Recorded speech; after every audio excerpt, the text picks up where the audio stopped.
Welcome back to the Chief of Self podcast. My name is Mads. I'm so happy you're here, my dear selfie. If you are a bride, or even if you're not a bride, or if you have brides in your life right now that need to hear this, feel free to share this episode with anyone that you think might benefit, because I have a lot of brides in my life right now. It's just that season of my life, okay? And I have a couple pieces of advice to give my fellow brides, all right? I am honored that whenever I encounter a bride, they ask me for advice. And whether that's advice in the wedding planning process, I notoriously loved wedding planning. People obviously historically do not like to plan weddings, but I had the time of my life. I absolutely enjoyed the whole process. So people always ask advice about that, but also advice on how to stay present during the day itself, not only just leading up to it, but during the day. I first want to acknowledge the space that you are in, acknowledge the time of your life. There is such a pressure around weddings, okay? We all feel it. The moment you get engaged, it's just pressure, pressure, pressure. The expectations, the planning of it, the emotional weight that comes with planning a wedding, getting married, right? It is very deep. And my tips are not necessarily like planning hacks, if you will. They're more about maintaining presence, really understanding your emotional regularities, or like how you can emotionally regulate leading up to the wedding and at the event itself. My number one priority when I got married is I wanted to feel calm, connected, present.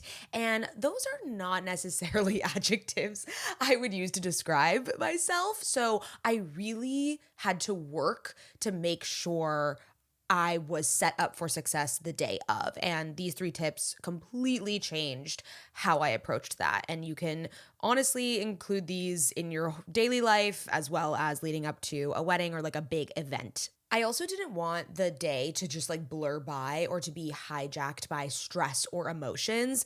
I feel as if everyone tells you, oh my God, it goes by in an instant. Oh my God, it's like 5 hours of your life and it's done. And while that is true, and it does go by fast, after my wedding, I remember my friend Chandler asking me like, are you sad it's over? And I was like, no, like we did it. We did it. It was perfect.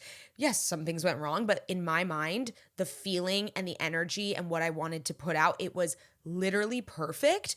Why would I want to do it again? Why would I want to do it again? It's also just, of course, there's a lot of pressure that comes with it. All right, my first tip is a little bit of tough love. It is understanding that no one is going to care about your wedding as much as you do. My best friend actually told me this, and it completely changed my whole view on wedding planning and the preparations and everything.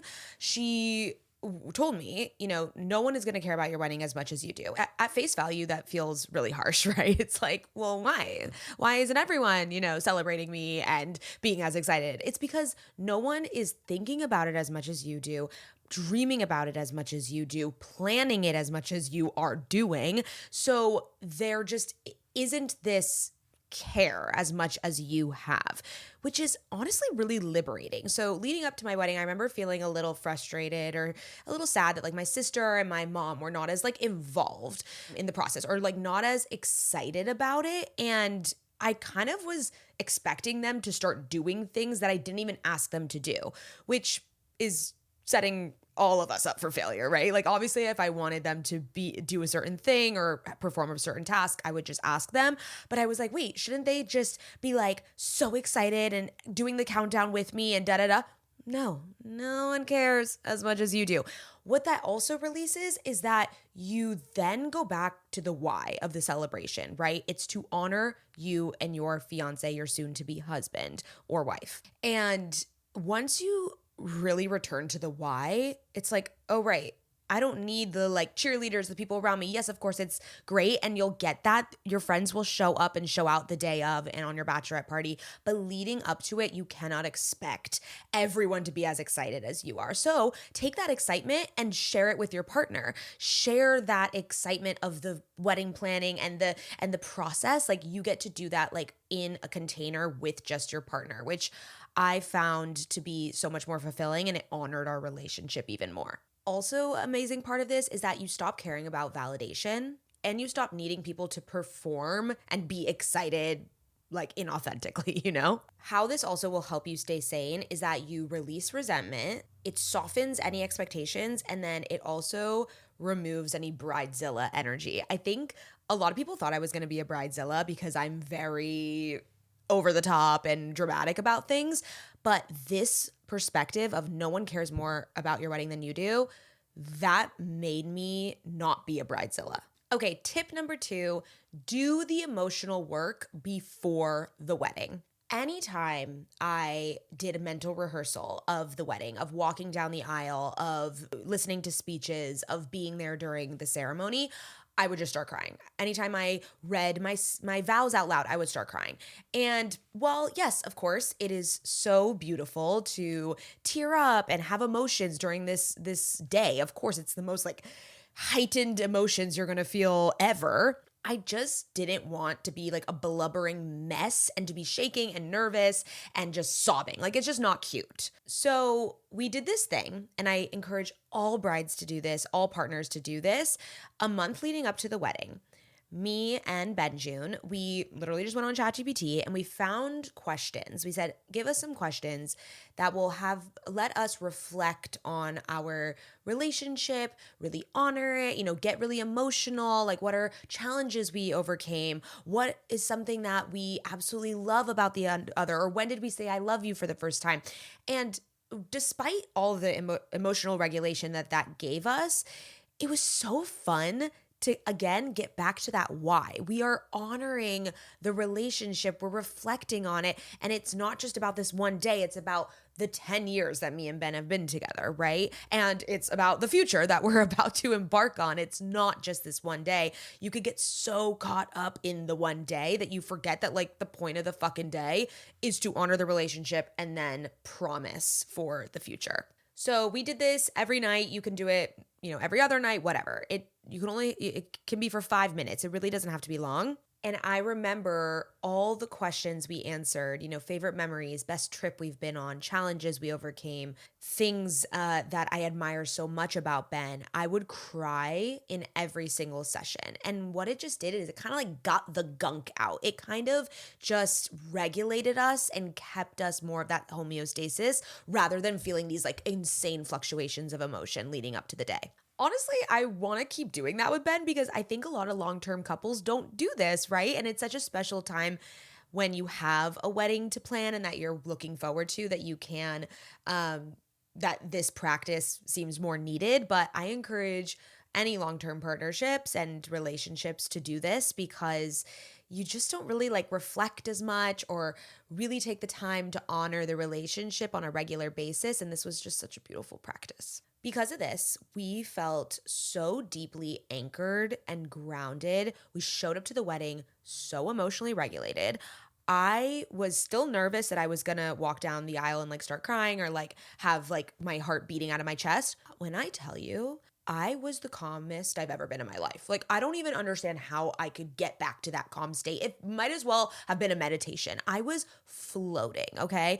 There was just this calm ease presence that I wish for myself every day because it was so amazing. And I really, really attribute it to doing the emotional work beforehand. It's almost like as if presence on the day was earned because of that. All right, tip number 3, stay physically connected the entire wedding. All right, this might seem obvious, like duh, stay with your partner for the wedding, but in the moment, you don't realize like how many directions you're going to be pulled.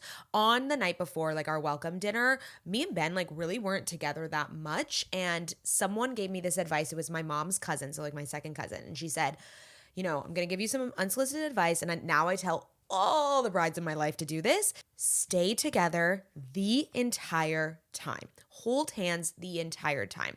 One, because duh, you want to, be together the entire wedding. It's your wedding. But this was the deeper meaning behind it. When you reflect on your wedding, when you go back and remember it, you want to have the same memory. You want to have this shared experience. You want to remember the same things about the day. If you are off talking to a friend group and he's talking to, his long lost cousin, like you guys might miss a song and then now you've had separate experiences of the day. So really, really make the intention of we're going to stay together the whole day. We're going to hold hands the entire time. And that's what we did. An added benefit to this and an added layer that I always encourage brides to do, and this will help you stay present.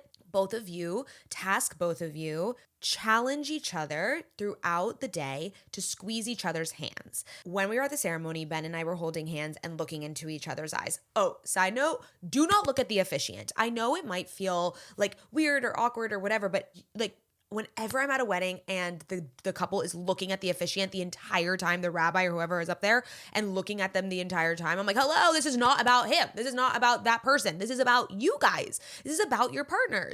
And so me and Ben looked at each other the entire time. And even our rabbi leading up, we would have, sessions with him. He said, don't look at me. It's not about me. I'm going to be speaking, but like you guys need to be looking at each other and connecting.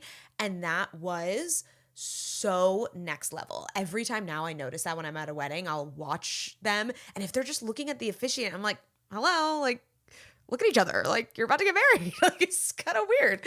So that's also just something. But we were holding hands, looking at each other the entire ceremony, and we would squeeze each other's hands. So squeezing the hands was like a signal, immediate, to get into the present, to get into the now. And like really drop in. And so we were squeezing each other the entire time. And then throughout the night, we would do that. So during dinner, I remember I squeezed him and then we stopped and we we sat back and we looked around and there were just these holy shit moments. Like, holy shit, this is our wedding. This is our dinner. This is like everyone is here really soaking it in. And so we did that multiple times throughout the night. I remember also we were on the dance floor and I had this very vision, I had seen it on Pinterest, of these specific orbs, like the lights above the dance floor, and we got those. And the sun was setting, and I looked up and I was like, holy shit, it's my Pinterest come to life. Like it's the vision come to life. I looked around, I saw everyone dancing, and I was like, this is my wedding. Like it just, you have to be reminded or else it's going to go by like that and be so blurry if you don't take those like micro multiple check-ins throughout the night. So to summarize, my 3 tips for the brides to be: 1, understand and release the pressure of wanting everyone to care as much as you do about your wedding. It's funny, I was telling this concept to my sister and she said it reminds her similarly of when she had a baby and she would be catching up with a friend. The friend would ask like, oh, how's Lily? How's the baby? And Gabby would be like, oh my God, she's amazing. She's the best, da da da. And the friend would just go on and start talking about another topic. And my sister would say, wait. Why aren't we still talking about my baby? Like that's all I want to talk about. It's all I care about. And it's like, why you don't care as much about my baby? You don't love my baby as much as me. And it's not about them with the lack of love or concern or care. It's just, you have to understand that you are the one that's going to care the most. So I think about that also just in a lot of things in my life. Like if I get upset that someone's not as into something as I am, I'm just like, they have so much of their other shit they're going through. They have a whole other life that they care about and that they have. I can just have this moment with myself or my partner or someone that actually cares as equally as much. Number 2, emotionally prepare over emotionally overwhelm. So just do those little check-ins with your partner leading up. It was paramount for us. It was something that really calmed the nerves. It allowed me to be so present throughout the whole day. And there was just this like nervous system regulation that I've never felt before. And I really do think it was because of that. It was like getting all of the residue, the junk, the gunk out while also really reflecting and honoring the relationship. And then lastly, stay with your partner the whole time. Be connected over being distracted. You will not regret it. the next day is one of the best days ever, where you get to just like run through like minute by minute and reflect and remember every single moment of the day. And you guys want to have the same memories. That's the point. And I really hope that for you. So those are my tips. And they're not like planning hacks. They're not like, whatever. They're more mindset. They're more things, obviously there's little tangible steps, but I want you to really reflect and understand like how you want to feel during the day. If presence is a word that's coming up for you, which I think most brides it is, because you really want to be present on the day and not let it fly by, then these 3 tips will 100% help you get there. It's my gentle permission slip to let go, to reconnect to the why, and to experience the day instead of managing it. All right, that was a quickie for you guys, my selfies. If you have a bride in your life that really needs to hear this, whether she's a bridezilla or she's just a nervous wreck over the day or she hates wedding planning, feel free to share this episode with them. I am truly honored that people come to me for advice for this. I think I really did the work before, and as a result, I have a wedding that I really look back on fondly. So let me know if these tips work for you, if you implement them, and I will love you, and I will love you. I do love you, and I will see you next week.